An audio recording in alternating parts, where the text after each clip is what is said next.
Dobrý deň, tento krásny počítač dostáva Beatka a ukážeme si, ako urobíme prvú kalibráciu. Je dobre, keď niekto nám pomôže. A vidíme teraz na ploche naše oči, to sú tieto dve biele bodky a biely trojuholník musí byť v zelenom poli. Urobíme si kalibráciu.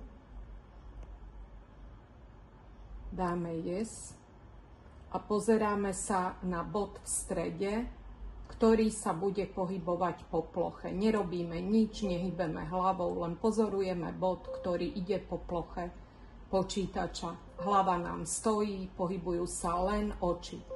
A očami sledujeme tento veľký biely bod, kruh s čiernou bodkou. Pozeráme sa úplne dovnútra, kde je tá čierna bodka, nehybeme hlavou, len sledujeme bod. Ukončí sa kalibrácia a vyhodnotí. Zelené kruhy znamenajú, že sa nám podarila a biele čiarky vo vnútri znamená, že naše oko sa netriaslo, je v poriadku. Zavrieme.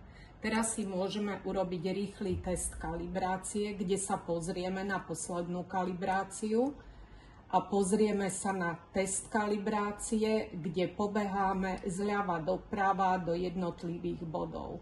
Vidíme, že to funguje, môžeme zavrieť a môžeme pokračovať v ovládaní počítača očami.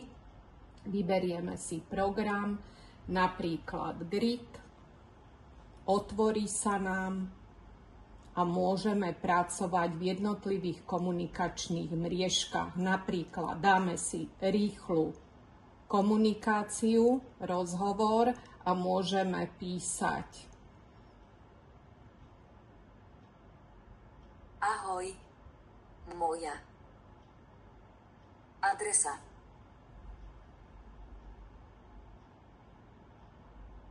Keď chcem, aby mi to prečítalo, Ahoj, moja adresa je.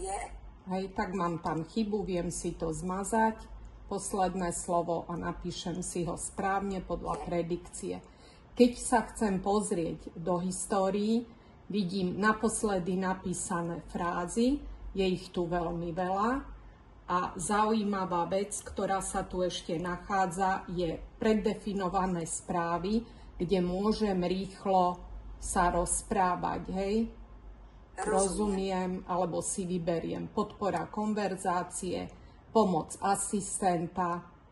Zavolaj hneď pomoc. Výborne. Potom môžem jednoducho dať smajlíka, že sa teším, že sa mi výborne darilo. Ďakujem pekne za pozornosť.